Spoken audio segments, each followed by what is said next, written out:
Todos tenemos una referencia en la vida, quizás para qué sirve. Y también tenemos una referencia, quizás, de qué material está hecho. Y esta semana podía ver cómo el ancla es eficiente fuera del bote y no dentro de él. Es algo curioso.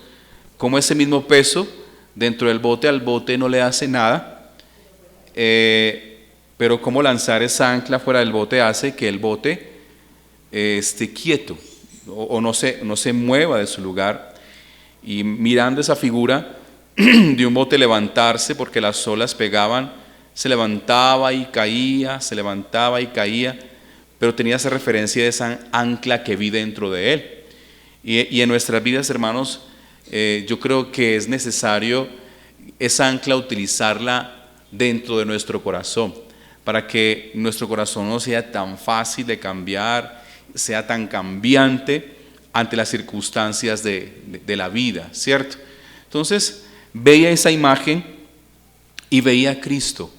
Cuán necesario necesita que nuestro corazón sea transformado. Yo quiero hablar sobre un texto que está en 2 Corintios capítulo 3, desde el versículo 16 lo quiero tomar como referencia. 2 Corintios capítulo 3, versículo 16. Si no se necesita esto encendido, lo pueden apagar, por favor.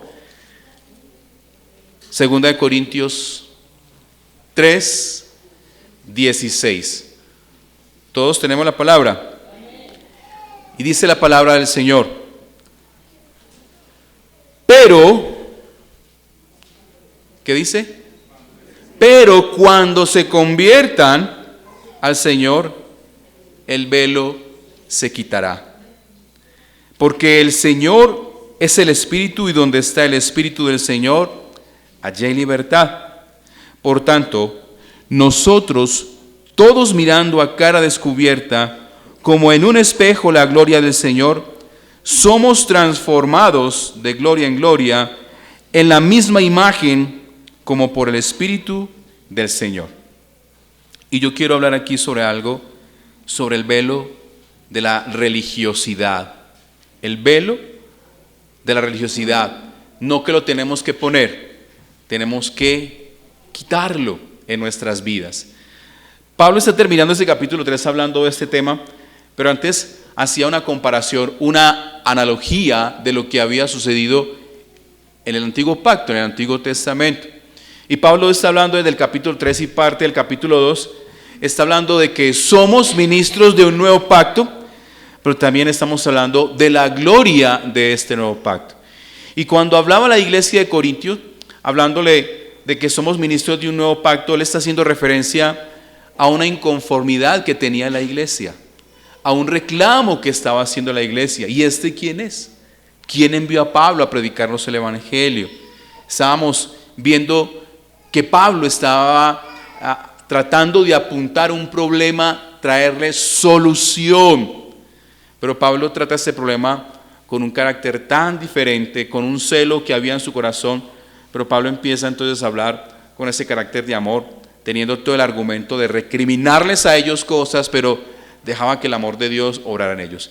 Y Pablo dice, mire, somos ministros del nuevo pacto, donde él habla que ellos hacen las cosas porque Dios manda. Ellos hacen las cosas porque son capacitados por parte de Dios y no porque en ellos hayan cualidades específicas para ser esos obreros. ¿Qué tal si miramos a el capítulo 2, que dice, versículo 12? Cuando llegué a Troas para predicar el evangelio de Cristo, aunque se me abrió por puerta en el Señor, no tuve reposo en mi espíritu por no haber hallado a mi hermano Tito. Así, despidiéndome de ellos, partí para Macedonia, mas a Dios gracias, el cual nos lleva siempre en triunfo en Cristo Jesús, y por medio de nosotros manifiesta en todo lugar el olor de su conocimiento. Pablo empieza diciendo a la iglesia, mire, por mérito de Cristo, no por nuestro, es que el conocimiento, es que el olor de su conocimiento se imparte en medio de esta ciudad. Dice, versículo 15, porque para Dios somos grato olor de Cristo en los que se salvan y en los que se pierden. A estos ciertamente olor de muerte para muerte, y a aquellos olor de vida para vida. Y para estas cosas ¿Quién es suficiente? Dice, pues no somos como muchos que medran falsificando la palabra de Dios, sino que con sinceridad, como de parte de Dios y delante de Dios, hablamos en Cristo. Pablo está defendiendo el ministerio, su llamado. Y Pablo dice, mire, nosotros estamos aquí es por causa de Cristo. Pero luego habla más adelante sobre ese nuevo pacto que trae una gloria diferente. Pablo está hablando a la iglesia, mire, ustedes me están pidiendo recomendaciones de dónde vengo, o ustedes necesitan darme recomendaciones. Pablo dice, de ninguna manera, porque Pablo está exponiendo, mire, ustedes son cartas leídas. En ustedes, Dios ha escrito una carta. Dios ha escrito una carta de la cual yo tengo que hacérselas llegar a ustedes. Yo no he inventado nada aquí, sino que Cristo ha escrito una carta para yo entregárselas a ustedes. Pablo dice, no hay ninguna palabra mía, no hay nada que yo haya creado o que yo haya elaborado. Y ese es el mensaje al cual Pablo está apuntando. Pero, ¿por qué en el capítulo 3 nos referimos a ese versículo? Porque está Pablo apuntando a la hipocresía de la religión que aquellas personas estaban llevando en aquel campo, en aquella ciudad. La hipocresía. ¿Cómo nosotros tenemos, así como el pastor Carlos enseñaba, cómo tenemos la capacidad para ser rebeldes, para desobedecer? Porque nos recordaba que nosotros sabemos qué es lo que tenemos que hacer, pero no lo hacemos. ¿Por qué? Porque hay una gran capacidad de ser rebeldes. Y también hay una gran capacidad en nuestro corazón de camuflarnos, de parecernos. Si usted se disfraza de un superhéroe de los que hoy vemos en la televisión, déjeme decirle que simplemente es un disfraz. Si usted se disfraza del hombre araña, no hay ninguna capacidad en la que usted tenga que pegarse de las paredes o pasar de los edificios, porque no existe. Y así hay mucho cristiano. Así hay mucho, hermanos, muchos de nosotros quizás nos comportamos de esa manera. Pablo está apuntando a esa verdad. Cuando hablaba al principio de la firmeza de nosotros como cristianos, ¿cómo somos tan cambiantes?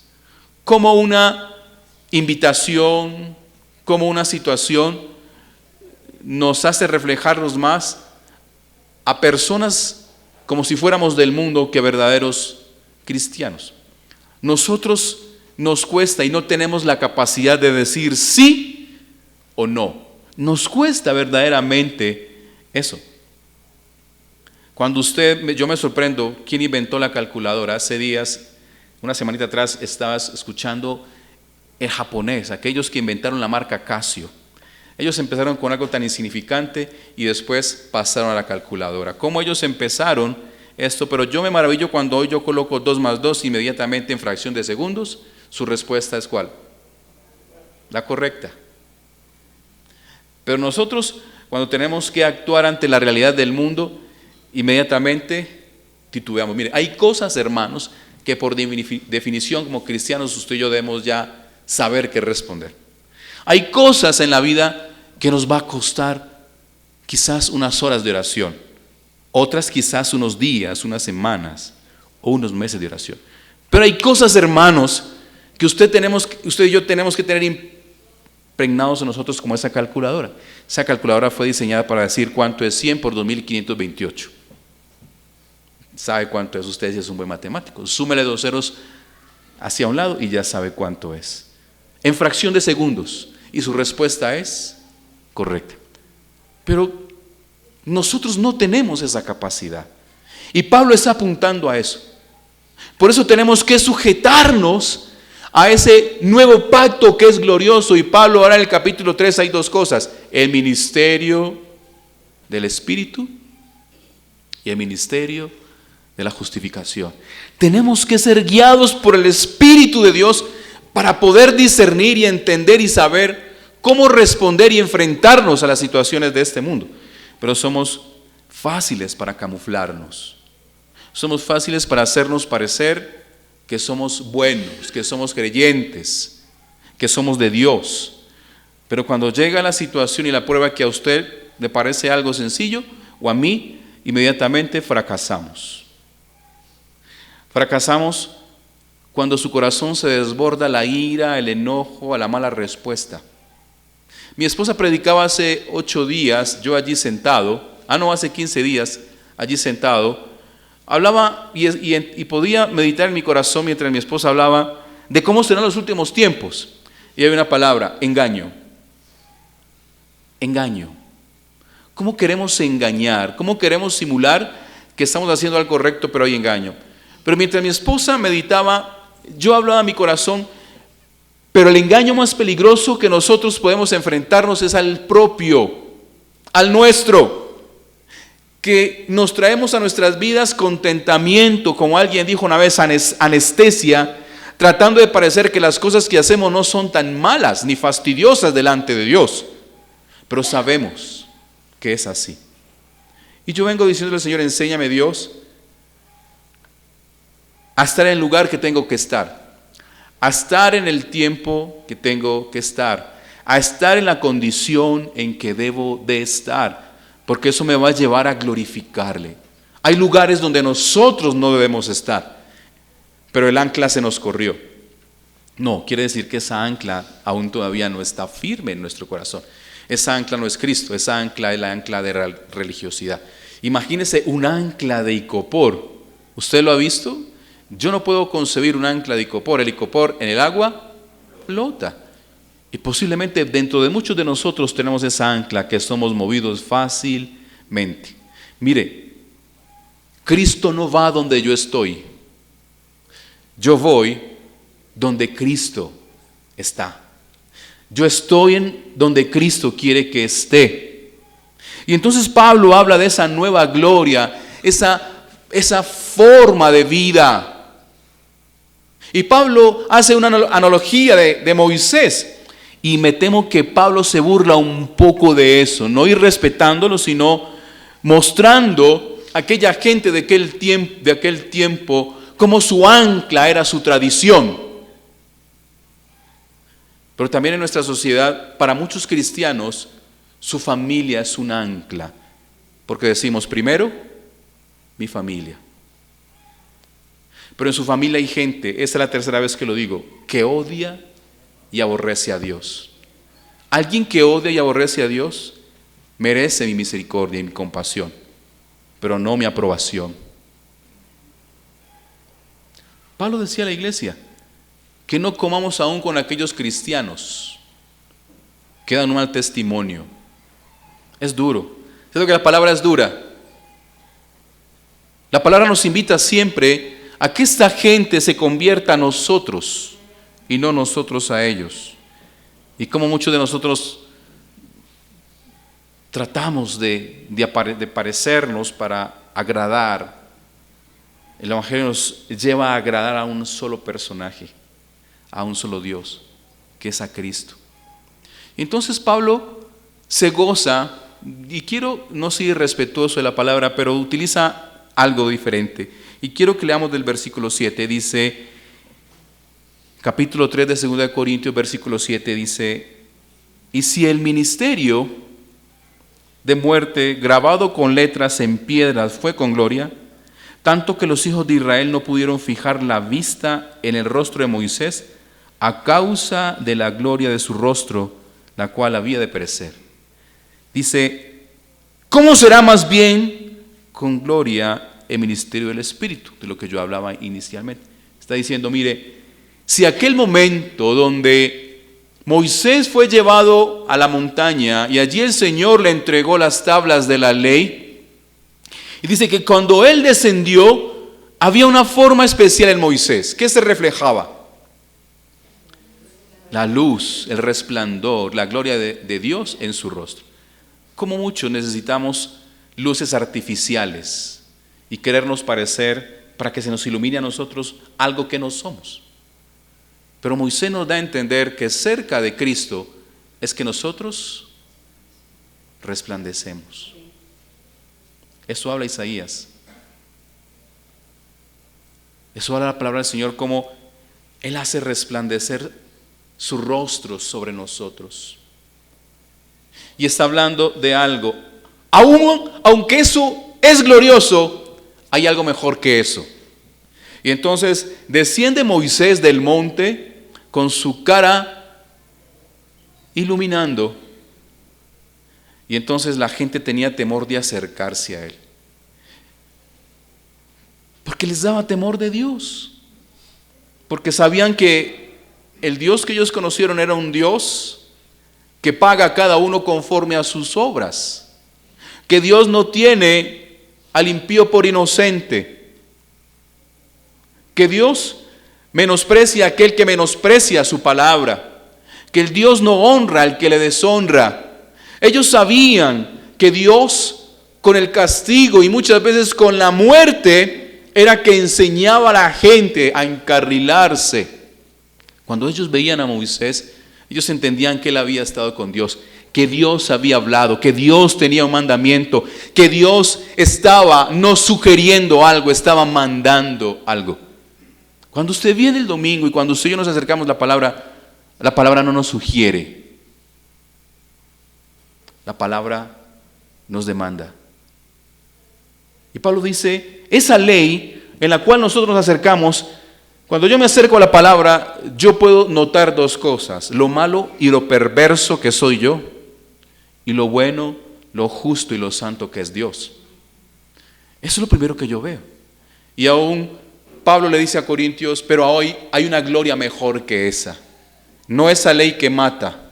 Entonces Moisés, viendo que aquella gente tenía temor, él no se cubría el rostro para que ellos no tuvieran temor.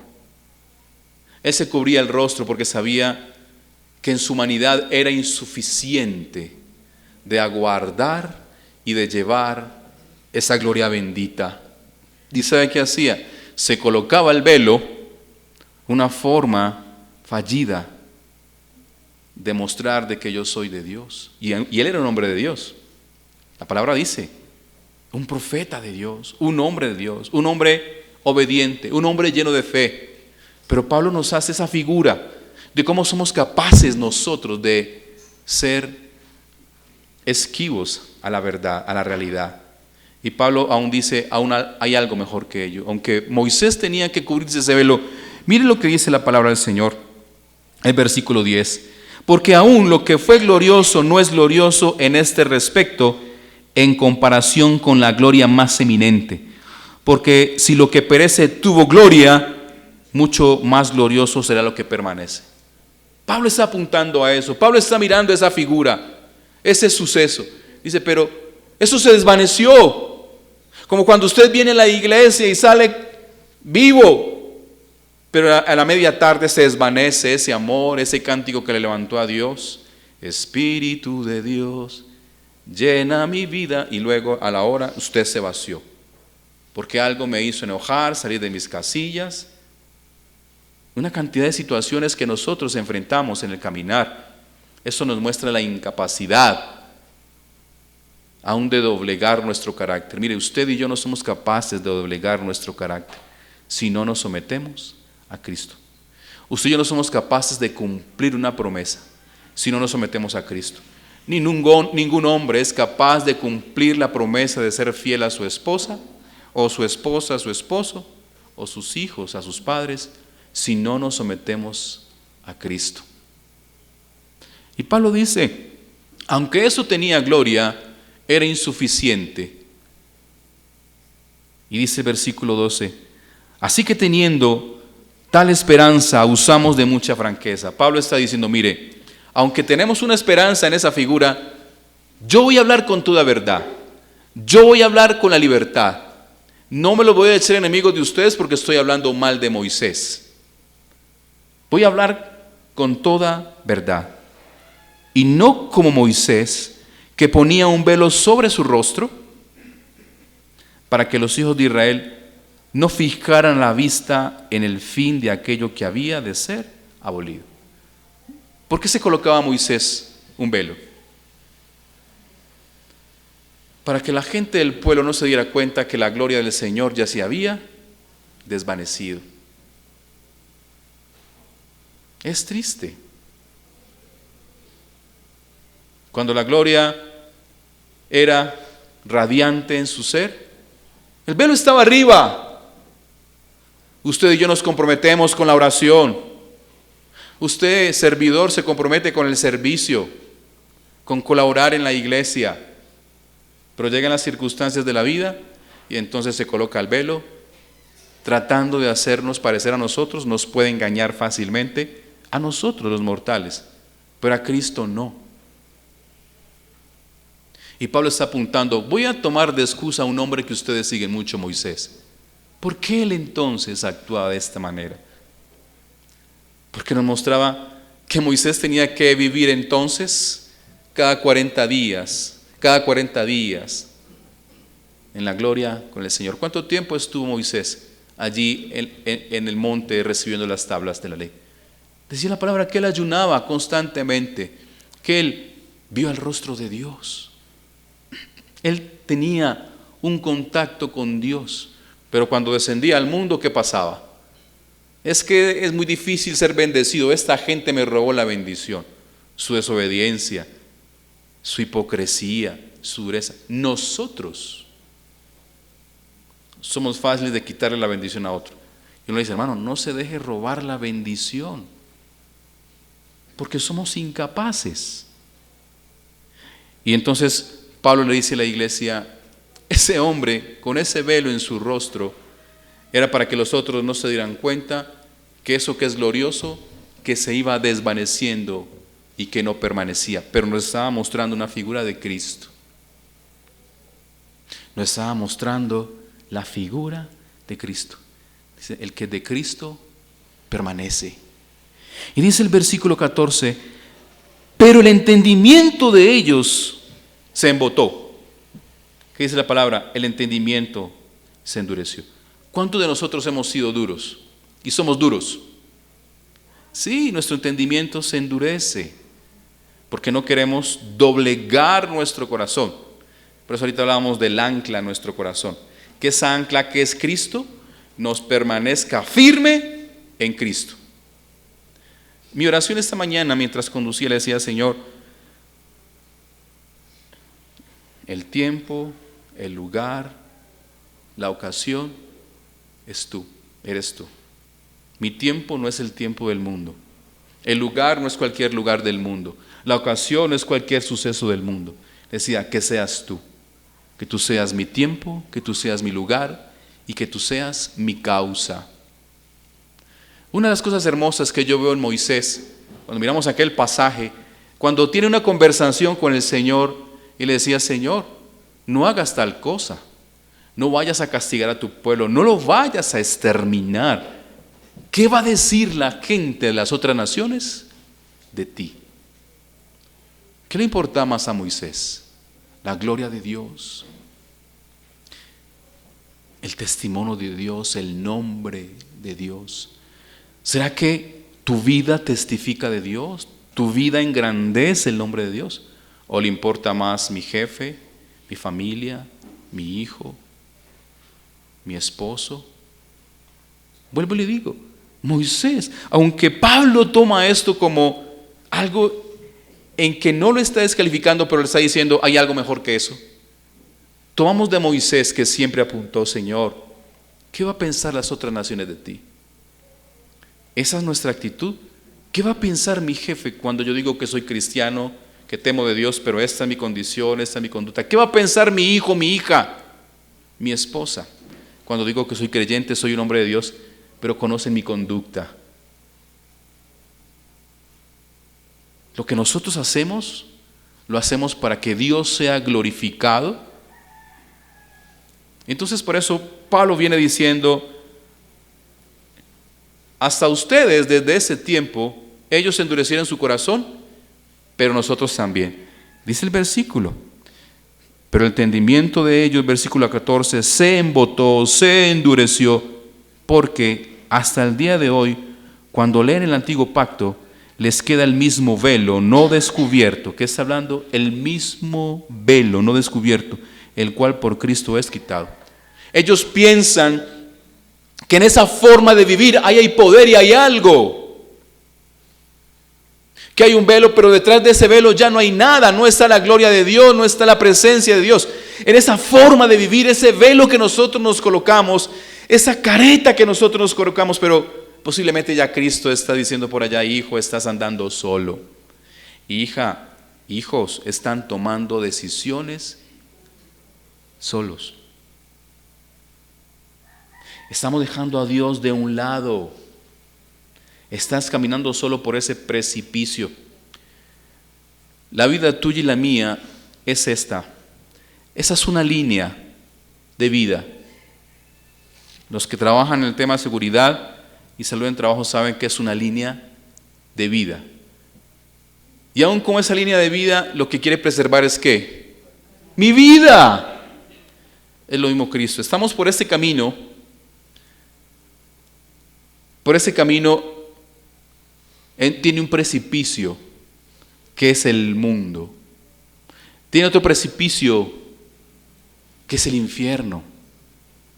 Y no lo vemos de esa manera. ¿Por qué? Porque tenemos un velo. Y decimos: Dios me entiende, Dios me conoce que soy débil. Recuerda que la palabra dice que Dios no tomará al impío como justo. Por eso la vida cristiana es así. O somos o no somos. La capacidad que tiene el mundo de falsificar. Falsifican un billete de 100,000, falsificamos una moneda, falsificamos una prenda de vestir, le colocamos una marca reconocida, pero costó 10,000 pesos y le colocamos la marquilla, que es eso. Falsificamos un reloj, falsificamos la comida, diciendo que es natural y esto. Hermanos, la capacidad de engaño en el mundo que usted y yo vivimos. Falsificamos nuestro amor. Por eso decía al principio, si usted no ama a Dios, va a ser incapaz de serle fiel a su esposo. Va a ser incapaz y vamos a ser incapaz de ser fiel a nuestra familia. Por eso hay que acercarnos más a Dios. Pero entonces Pablo viene diciendo que ese entendimiento de ellos se había endurecido. No querían ver más allá. Es que no quiero ver más. Es que así vivo yo, así pienso yo, así creo yo. Es más importante esto que mi familia. Hermanos, esta palabra es de ánimo.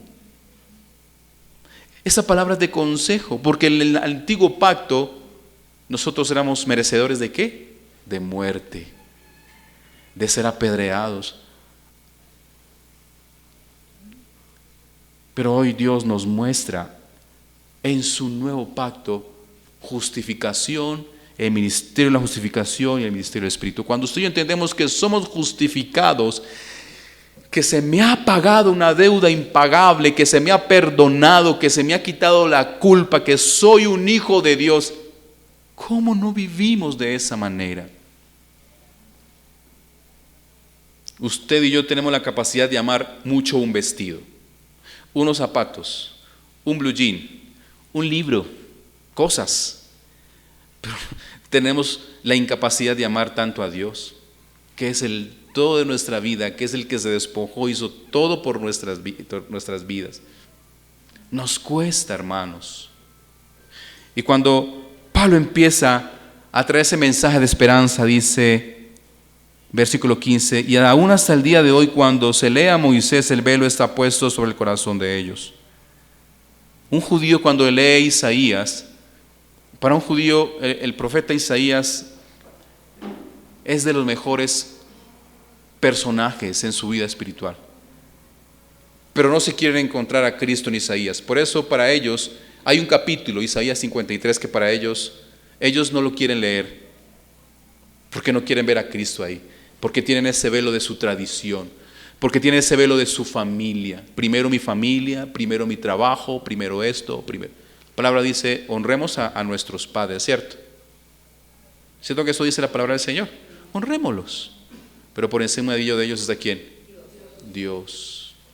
La palabra dice, amemos a nuestros hijos, a nuestros cónyuges, pero por encima de ellos está Dios. Tenemos algo establecido, pero cambiamos a Dios. ¿Cómo cambiamos fácilmente a Dios en nuestra vida? Cuando Dios hizo este día para que el pueblo le buscara, sacamos excusas para no estar, trabajo. Me salió una oportunidad de negocio y domingo hagámosla, de trabajo y domingo hagámosla, porque es que es la fiesta de diciembre y es donde entra plata. Pues yo entendí que mi economía está ¿en quién? En Dios. Y por eso soy un pastor que quisiera estar en negocios. Yo quisiera, así sea abrir una venta de empanadas, así sea pero entendí que Dios es mi sustentador. No estoy diciendo que sea malo, porque necesito descansar y confiar en Dios. No preocuparme para que mi negocio venda las empanadas, los zapatos, posiblemente para usted sí. Posiblemente Dios te llamó a ti a emprender algo, pero de Dios. Esos días le decía a un joven que conocía a Dios desde pequeño, una familia especial. Pero me decían sus padres, le dieron la espalda a Dios. Este joven no tiene más de 30 años y ya es un empresario y le va muy bien, pero dejó a Dios. Y le hice yo una pregunta, joven, cuéntame de tu vida, ¿ese negocio es de quién? Y le dije, ese negocio no es tuyo, es de Dios. Me dijo, no, es mío y de Dios. No, es de Dios. Y le fue muy claro, ese negocio no es tuyo, es de Dios. No es por Dios, no tiene socios. Dios usa siervos inútiles, porque hacemos lo que tenemos que hacer. Y hasta eso nosotros los creyentes tenemos que entender. Nada es nuestro, ni siquiera nuestros hijos. Yo recuerdo a mis hijos cuando estaban así. A los 25 yo ponía una meta. A los 25 yo creo que mis hijos se casan, me doy por bien servido. Ojalá y fuera más, pero no, que sea antes. Ellos también merecen conocer, disfrutar un matrimonio. Ni siquiera ellos son nuestros. Porque ellos se levantan, están con nosotros, vienen a ser adolescentes, jóvenes, inmaduros, después jóvenes maduros, después, y luego empiezan a alzar las alas. ¿Quién van a lo mejor vamos a llorar cuando no estén con nosotros? Porque ni siquiera ellos son nuestros. Y entonces estoy aprendiendo, mis hijos son mis hijos, pero primero son de Dios. Y yo con Dios no voy a pelear. Y de ahí para allá, mi esposa es mi esposa, pero primero es hija de Dios. Entonces Pablo dice, ustedes tienen ese velo donde quieren mostrar una apariencia de que somos religiosos, pero mire lo que dice la palabra del Señor, pero aún no hemos entendido nada hasta el día de hoy. Porque hay un velo que está puesto en nuestro corazón. Y aun cuando vamos a la palabra, cuando la palabra dice no os embriaguéis, cuando la palabra dice no mintamos, no nos ofendamos, perdonemos, oremos, congreguémonos, eso dice la palabra, ¿cierto? Pero somos reacios. Dice porque hay un velo en nuestro corazón. Y luego dice, pero cuando se conviertan ¿a quién? Al Señor, el velo se quitará. ¿Y por qué se tiene que quitar ese velo de nuestras vidas? ¿Por qué? Porque ese velo nos impide caminar. Porque ese velo nos impide tener la confianza en Cristo, ver lo que hace Cristo. Hermanos, ¿usted vio lo que hizo Cristo esa mañana por tu vida? Posiblemente no. Hoy estamos respirando porque Él quiso, porque Él lo deseó. Hoy está usted aquí sentado porque Él quiso y preparó todo para que usted estuviera aquí sentado. Él preparó que sus nervios siguieran funcionando, que sus venas siguieran, ¿cómo se dice cuando la sangre, corriendo la sangre? Que su corazón empiece, que esté haciendo así. Usted vio lo que hizo hoy. Yo tengo este oído tapado y me siento tan incómodo porque me hablan y yo, ¿cómo? Para escuchar bien. Aquellos que manejan, nos incomoda manejar cuando llueve, porque sucede algo muy particular. No sé qué tiene que ver eso, la física, no sé, que se empaña. Y hay algo que el que está manejando tiene que hacer cuando se empieza a empañar el vidrio. ¿Qué es? ¿Qué es? ¿Qué dijeron? Bajar la velocidad.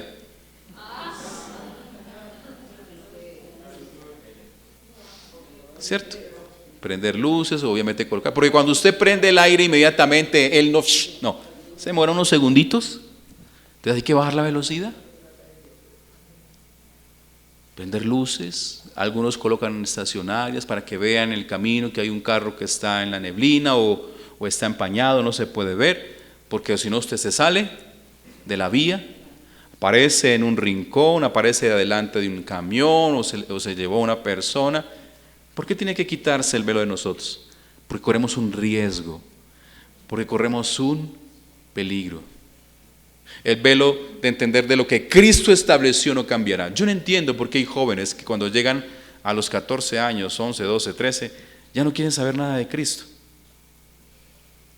Y cuando hablaba de esos jóvenes ahorita, yo le decía a mi hijo, aprenda eso como experiencia para no hacerlo.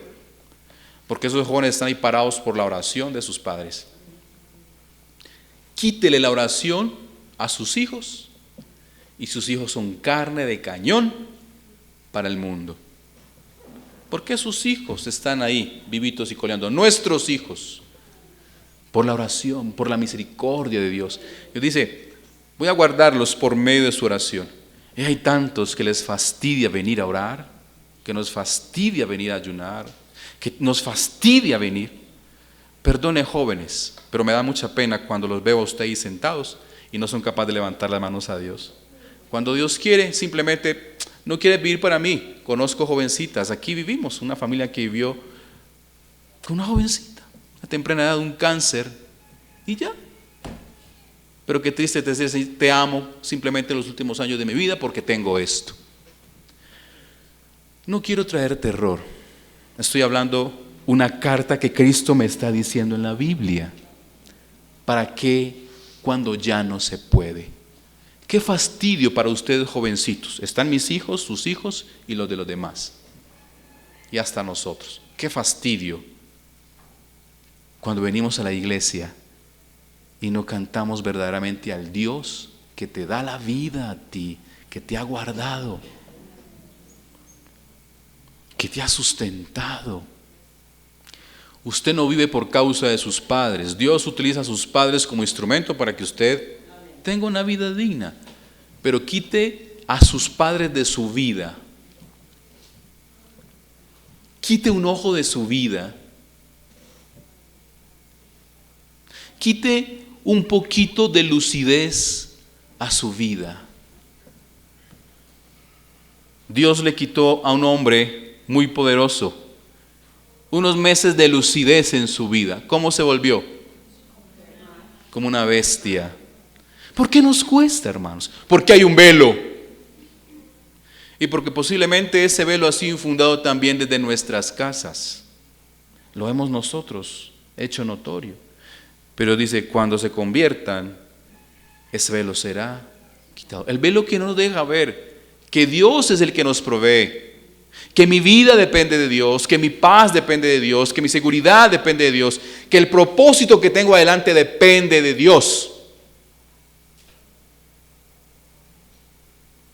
Dice que su entendimiento se endurece, porque parece que si caminamos con Cristo, como Cristo nos impide cosas, entonces no. Cristo me dice, me tengo que poner un coso de seguridad, me dice que camine, que ande a 40 kilómetros por hora, me dice que ande por la orillita. ¡Qué pereza esa vida! Porque tenemos un velo, que no entendemos que lo que Cristo quiere preservar es mi vida. Esposa, esposo, los que van a escuchar este mensaje, no debe venir a su esposo solo a la iglesia, a sus hijos. De verdad. Dios es Dios. Y usted dirá, pastor, ¿qué está diciendo? Dios hace que las cosas cambien en un segundo. Pero pensamos que con nuestro esfuerzo yo voy a lograr las cosas. Yo tengo que tener un ancla para estar firme, pero tengo que tener también un timón para ser guiado. Hermanos, porque el Señor, versículo 17, es el Espíritu, y dice, y donde está el Espíritu del Señor, allí hay libertad. Por tanto, dice, nosotros todos, mirando a cara, ¿cómo? Quitémonos ese velo de parecernos buenos. No diga que usted es buena esposa o buen esposo cuando Dios no es el primero en su vida. No lo diga, hermano. Una vez un pastor muy serio dijo unas palabras tan sencillas: nosotros somos tan malos sin Dios como Hitler, como cualquier asesino del mundo, como cualquier jugador de cualquier equipo. Así. Quíteles, que Dios aparte su espíritu de su vida. Hermanos, usted atenta contra su vida. Usted y yo atentamos contra de los demás. Sale de nuestra boca palabras y las creamos. Yo no sé, esa mujer que compuso esa canción, una mexicana, hasta me da, que tenga misericordia, pero verla me da, cuando le dice a los hombres, rata inmunda. ¿Cierto? Escoria de la vida. Bueno, no sé qué más dirá. Ustedes la escuchan más que yo, porque el Señor de la esquina lo pone, ¿cierto? Eso producimos cuando Dios no está con nosotros. Entonces Pablo dice, por tanto nosotros todos, mirando a cara descubierta como en un espejo la gloria del Señor, ¿qué dice? ¿Somos qué? Transformados. Pero ¿cómo somos transformados nosotros? Mirando, quitándonos el velo, Señor. Vea, como dicen nuestras abuelas y nuestras esposas, ¿cómo es que dicen? Las cuentas claras y el chocolate espeso. Vamos a ver, bueno, no sé por qué dirán eso. Las cuentas claras y el chocolate espeso, diciendo, vamos a hablar con franqueza. Señor, vea, usted sabe que yo soy mentiroso, mujeriego, me gusta beber, soy hincha de Nacional. Usted sabe que soy duro, de mal carácter, usted sabe que soy frío, insensible, pero Señor, ese soy yo. No me gusta como soy, y creo que a ti tampoco. Entonces, ¿cómo es que a ti te gusta? Y enséñame. Dios, ¿qué va a decir? Este es el espejo. Su palabra. Su palabra. Nuestras jovencitas tienen espejos. Por cierto, Dios nos regaló unas niñas muy lindas en este lugar. Los hombres no tanto. Como pastor me daría mucha pena, niña, ahí está mi hija y ustedes, verlos con una persona que no tiene nada que ver con Dios. Por allí se ríen cuando yo hablo mucho de esto, pero es la realidad. Vemos ese espejo y a nuestras chicas nos gusta esa clase de personas. Es que es tan simpático, es que es tan yo no sé qué. Hermanos, yo no sé, pero las niñas de esta generación salieron muy lindas, pero los muchachos, hermanos, qué cosa. Pastor, entre ahí está su hijo. Bueno, yo no sé. Mi Señor me regaló un hijo precioso. Yo hablo de su carácter. Yo hablo de su carácter. Y cuando le digo a las chicas, esos chicos no tienen temor de Dios, no tienen temor de nada, no tienen respeto por sus padres, no tienen respeto por su apellido, no tienen respeto por su barrio. Esa semana que iba para la iglesia de Entre Ríos, no recuerdo qué día, pasaba por Arenales y habían jóvenes, no eran mayores de edad, a las 7:30 de la mañana con un equipo tan ensordecedor, con bebida en su cera. No tienen respeto por sus vecinos, por aquellos que un día les cuidaron, les dieron un consejo, porque encienden esos equipos, porque ellos ese velo lo tienen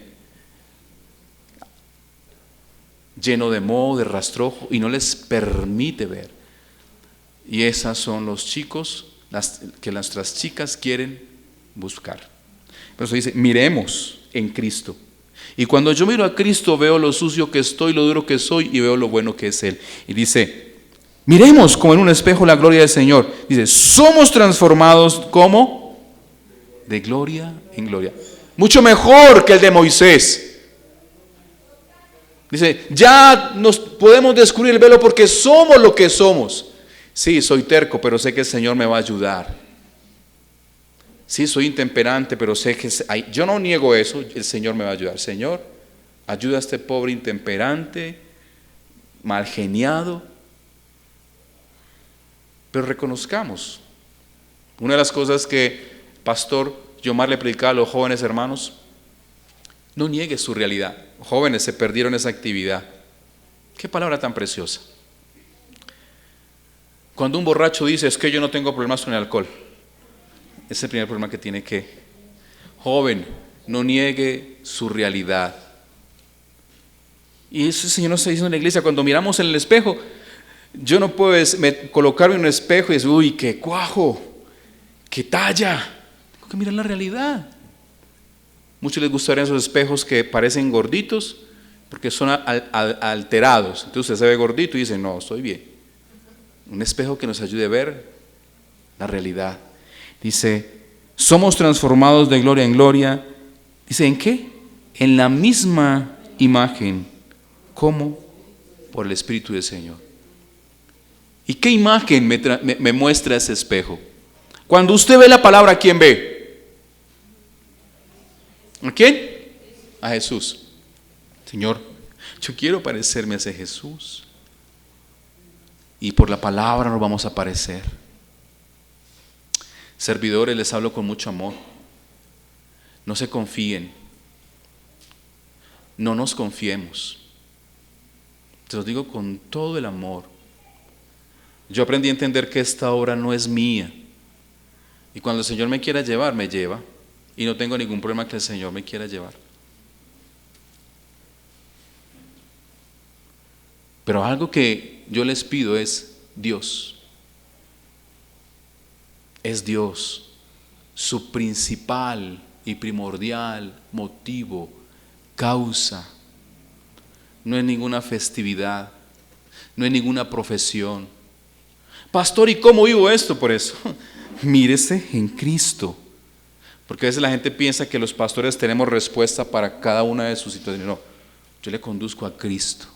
Mírese en el espejo que es Cristo. Y el Señor, Cristo no se tendrá que poner el velo para taparse su gloria, porque Él es la misma gloria.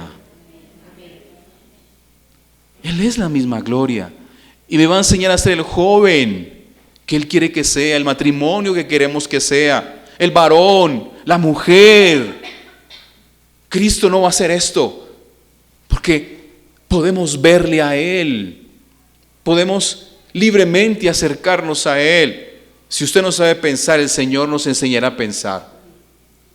Si usted no sabe decidir, el Señor te enseñará a decidir. Eso es lo glorioso que podemos ver en nuestro Señor Jesucristo. No vamos a tener temor. Aquel pueblo tenía temor cuando veía a Moisés. Nosotros no. Y dice la palabra que seremos transformados de gloria en gloria en la misma imagen como por el Espíritu del Señor. Entienda, iglesia, que el que te llamó no es el jefecito de allí de la esquina. Que el que te llamó no es el salvavidas. El que te llamó fue el mismo Dios. El que te llamó fue aquel que hizo los cielos y la tierra. El que te llamó es aquel que es desde la eternidad hasta la eternidad. El que te llamó es el santo. El que te llamó es el que dio todo lo mejor que tenía, que fue su Hijo, para que usted y yo viviéramos de una manera diferente. Pero hermanos, quitémonos ese velo, tratando de mostrar algo que no somos.